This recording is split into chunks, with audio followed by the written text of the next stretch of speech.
Oh wait, do you see this? There's a creature coming through the grass. I'm being stalked. I think it's a bear.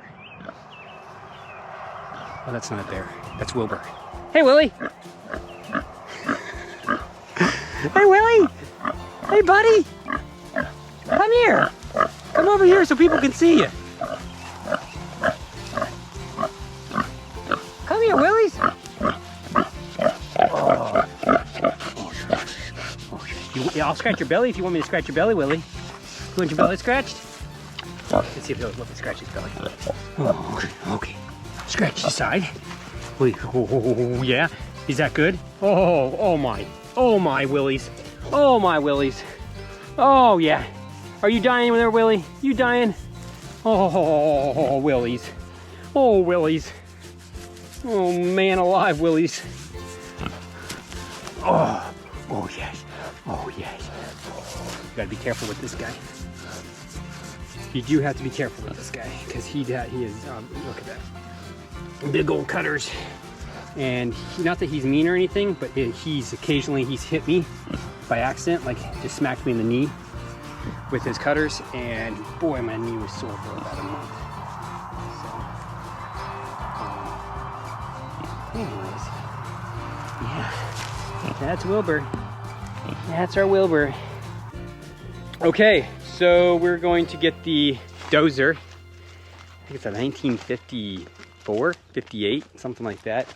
An old international harvester, and it runs. I ran it last winter and pulled a bunch of logs and stuff with it. And this is her. It's been rebuilt. I don't know. It's TD6, but it was rebuilt quite a few years ago. And she runs. I'm gonna put some battery chargers on the batteries and see if we can get her going. Maybe tomorrow. It's gonna be a lot easier pushing the soil around.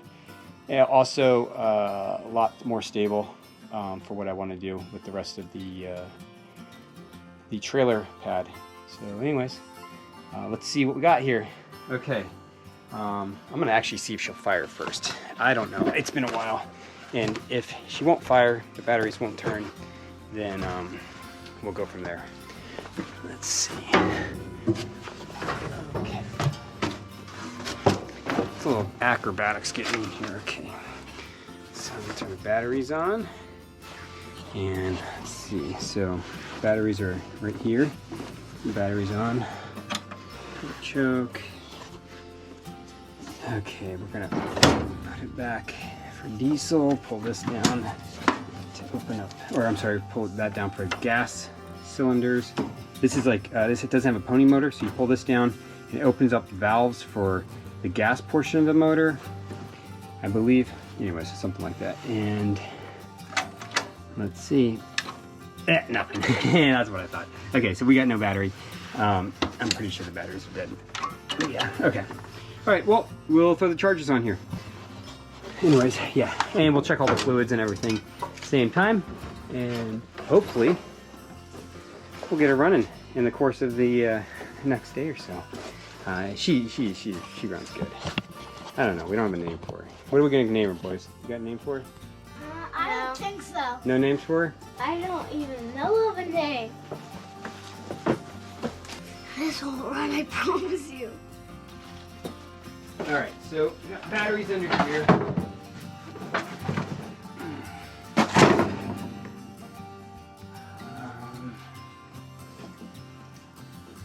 So here's what we got here. The 2 batteries, so we need 2 chargers. They're run in series, so this is a 24 volt machine. And we're going to hook up the chargers and then go down to the next shop and make sure the power is run out here, so we'll have charged batteries. And we have something special today. Not only am I up here with my buddy, Merle, but we have a thunderstorm. We never get thunderstorms. You gonna come and say hi? Oh, hi. Hi. This is one of our livestock guardian dogs. We breed a Commodore Anatolian cross. And when I say we breed, we raise them to be really good, amazing livestock guardian dogs. They are incredibly protective. very athletic. They have amazing instincts, and he does an amazing job up here. Isn't that right, buddy? Yes. He's still getting used to being a solo dog up here after Arlo was stolen. But he's doing a good job, and I don't think I'm going to run 2 dogs up here. I think it was just a little much for this property. I think 1 dog is plenty. That being said, let's see if the battery's charged on the dozer. Oh, they did. Now that the batteries are charged, I'm gonna disconnect everything. I'll hook the batteries back up, and then we'll see if we can get her to, as Herman says, talk.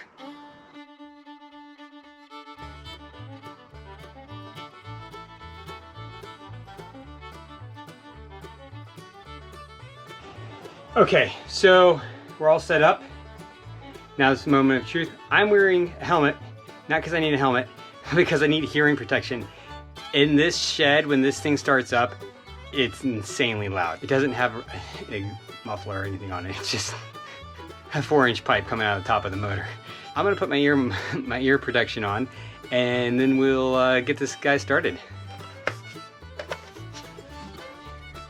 Starter.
Okay, well, she runs. It'll be a lot easier to move the soil around now that we're getting into needing to compact it as well, because what has been happening is as the soil is, and this isn't going to be great at compacting it, but it's better than the excavator. The excavator is not really meant for moving this type of soil around this way. I've been using it a little bit like a bulldozer already, and probably shouldn't do it, especially since I have a bulldozer. I'm gonna wrap it up. It's starting to rain, and as it was earlier, but I really don't want to get caught in the rain while running the machine, especially since we're supposed to be getting, I think, 1 inch of rain over the next day or so, and I don't know how that's gonna come down. That being said, I'm gonna do a few things around here preparing for the next project. After the road, we'll come demolishing the old house here. You know, we really care for Herman, and it is his old house. He lived in it for, I don't know, probably 50 years.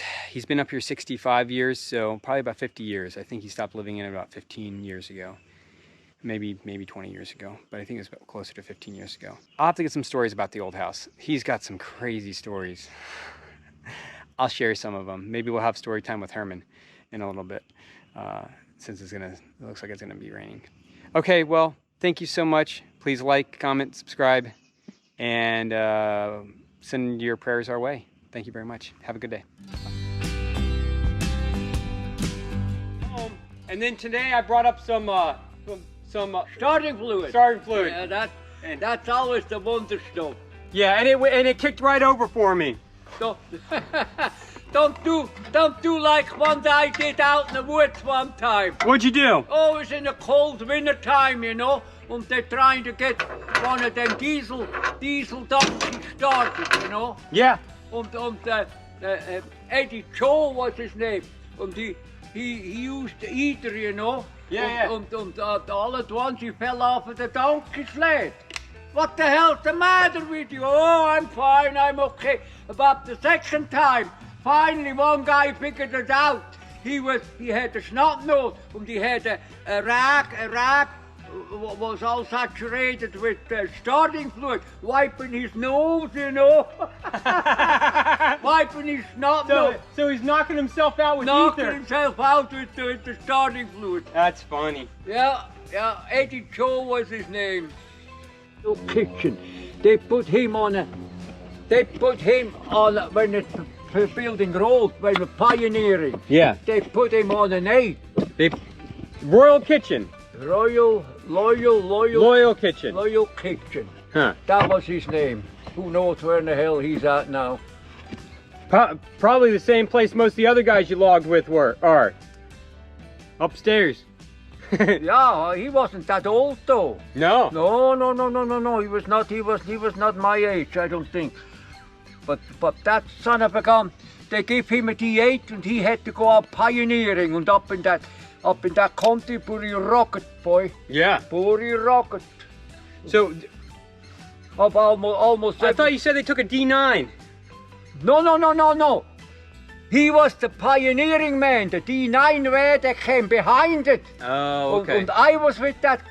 See, they always have to have an extra guy with them. And I was with that D9 man. Oh, okay. I was with that one. But the other one, I think he was. I think most of the time he was alone. Yeah. Yeah. Loyal Kitchen was his name. And almost every day he comes in, had the corner blades broke off. Yeah. Had to come in and fix it again. They had their own shop there, you know. Yeah.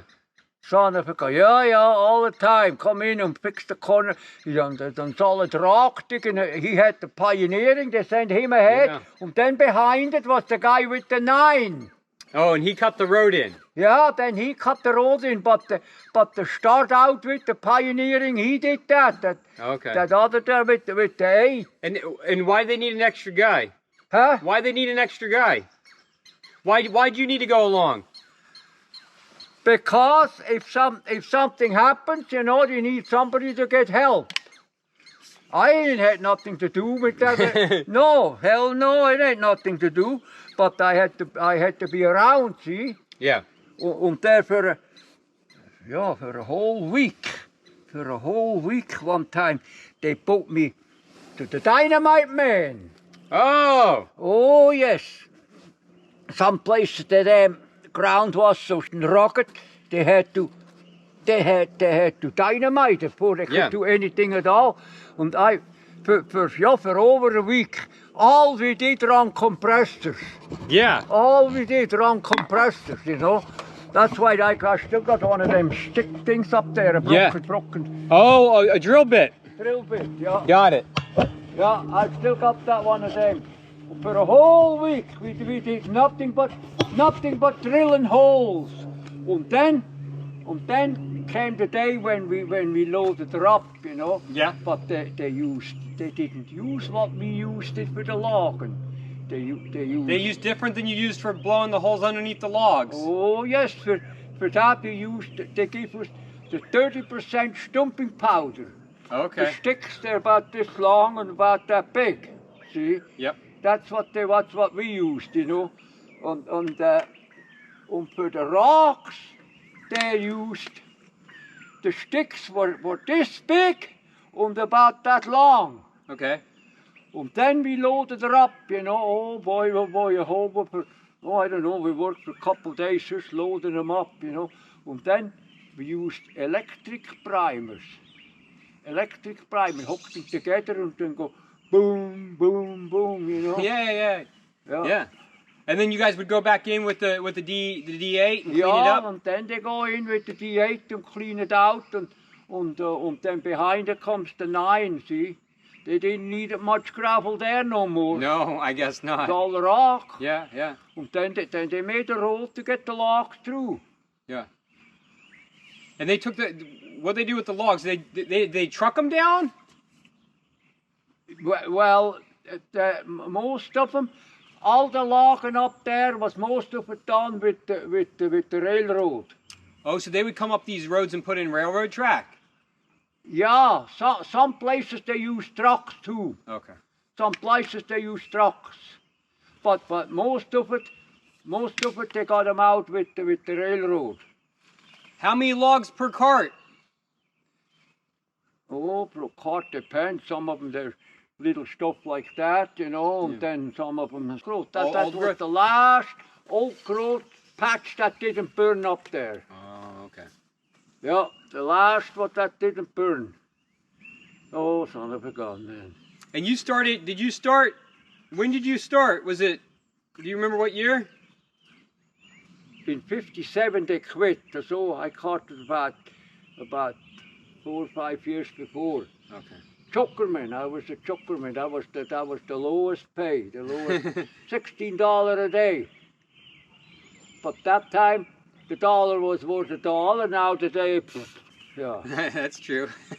Yeah, at that time, the gasoline was, what the hell, 35 cents or something like that. Yeah. Yeah, and now, it's a joke, you know. Oh, yeah. Yeah, I wish that time come back again, man. I go back in the woods logging. Yeah, and then one time the powder monkey quit or something, and I took over the powder monkey job. But that wasn't so funny, you know. The worst of it is, you get that damn headache. Oh. Oh, son of a gun, man! You get a headache. And then overnight it kind of goes away, and then the next morning you get it that much quicker, you know. That damn headache from Is it from the explosions or from the nitroglycerin? Get that headache from that. Oh man, then finally I got rid of it again. I went back to setting sugar. That's a hell of a lot better. Yeah. Yeah. Well, didn't you get hurt? Didn't you get hurt doing powder monkey? Yeah. Yeah, I think I told you one time. We always, like for instance that log, okay, there's a right, if they're right of the big logs, this mostly, not like that, they usually find a hole. But the big log, they hit the ground so hard, and then they got no hole to put the choker through. And instead of have the choker crew dig a hole there by hand, well, they hire a powder monk, see? You put in one stick or sometimes two and use electric primer. And then you got a long lead wire, see? Put the charge under there, then you put the lead wire on the other end, and then you stand on top of the log. And then the dirt blows both ways. You're pretty safe over there. It never happened, no problem that way, you know. Yeah. But this one time, there was a small hemlock wedged in alongside the big tree. And that son of a gun upended, hit me in the head on the other end. That's what happened. Gave the tin head in about like that. Wow. Yeah, and it didn't hurt my head, nothing but my foot. Oh, my foot was sore. I couldn't hardly walk. The next morning I went to Hillsborough to the doctor, x-rayed it. No, nothing broken, just bruised, you know. Bruised, but I went to work anyway. But I tell you something, there was days I wasn't worth a shit. Oh. They left me alone anyway, you know. Yeah, well, you got hit by a log, right? Yeah. They left me. Did you get a concussion? Huh? Did you get a concussion? No, but that, you know, keep my tin head in about like that. Wouldn't be with a tin head, wouldn't be so good. No, I don't think so. No. Yeah, this up there, stuff like that, that's all pecker post, you know. Yeah. I was in the last of the old growth I worked there. The last of the up at Camp Olsen. Yeah. I like to go up there sometimes. And there, over there is the Salmonberry River coming through there too. Well, we'll have to go up there this summer. Yeah. We'll have to go up there. And then have dinner at the Camp 18. Yeah, we can do that. That's a place there, boy. Camp 18, all the walls are full of pictures there. All the walls are full of pictures from the hand falling and from the logging and all these old. See, at first they just use steam donkeys. Okay. And then later on they start bringing in diesel rigs too. Especially for the loading rig. And the skidder, there's a picture of the skidder up there too in that book. Oh yeah, that book, yeah. That book, the skidder, they pull the logs in on one side, and then on the other end there was a loading rig connected to it. The loading rig, they picked up the logs, swing them over and put them on the railroad cars. Yeah. Yeah. Camp 18 has a lot of that equipment. We'll have to stop by and you can see all the old equipment. You see some of them old donkeys there yet? Yeah. Some of them old donkeys. And up in Canada, in that camp there, you see when they make a new layout, they need somebody to put the blocks and all that stuff on that tower there. What was the name of that lake that you guys were on? Gordon Pasha Lake. Gordon Pasha Lake. It was a man-made lake. That's right, because I looked it up. They changed the name of it. Okay. They changed the name of it, but I think I found it one time under Gordon Pasha Gordon Lake. Pasha Lake. And it was not a natural lake. It was a man-made lake. Okay. At the lower end, they had a dam in there, and then all along that shitting lake, they were logging camps. Okay. Yeah, O'Brien Logging Company I worked for. O'Brien. O'Brien Logging Company. And them son of a guns, they were cheapest, you know. They was all truck logging. Yeah. And they didn't want to take the time to put cable or chains on it after they put the logs on the truck. Oh, really? No, nothing. Just put the logs on it and take off. They didn't want to take the time, you know. But every once in a while, that guy lost half of the load or the whole load, and you know.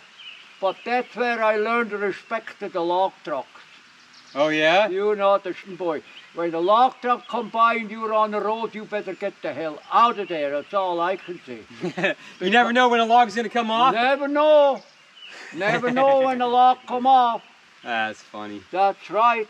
Never know.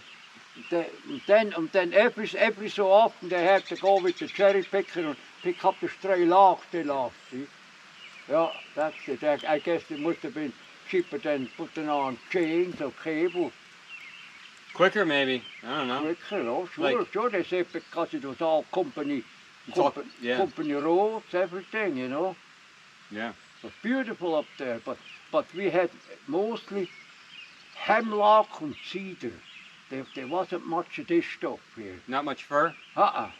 Mostly hemlock and cedar. Oh yeah, and a lot of rain. And, oh man, one time me and a couple other guys on the weekend made a trip up in the mountains. It's in the winter time, it's snow up the arse, you know.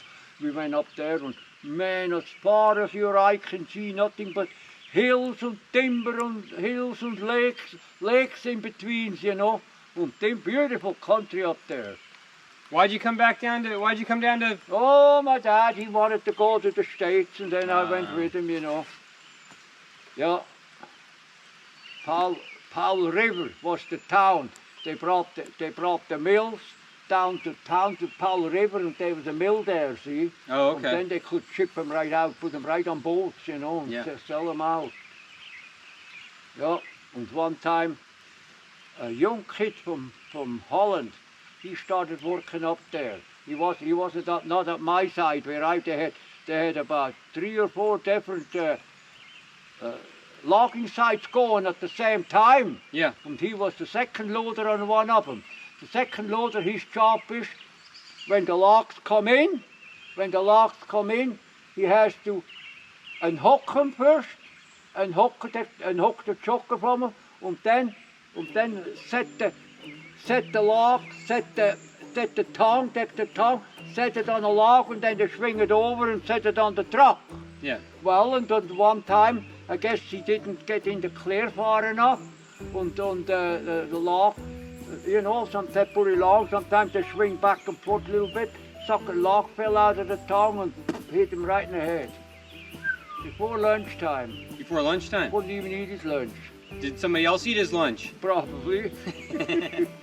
Anyway, Did you eat his lunch that day, Herman? No. I heard you ate pretty good. They fed us good up there. Yeah. Well, there's no complaint there. They fed us very good. The good food? Oh, yeah. Did you eat your share? Yeah, I eat my share. One of the flunky women said, a cool couple of women said, Herman, you eat for 3, they told me.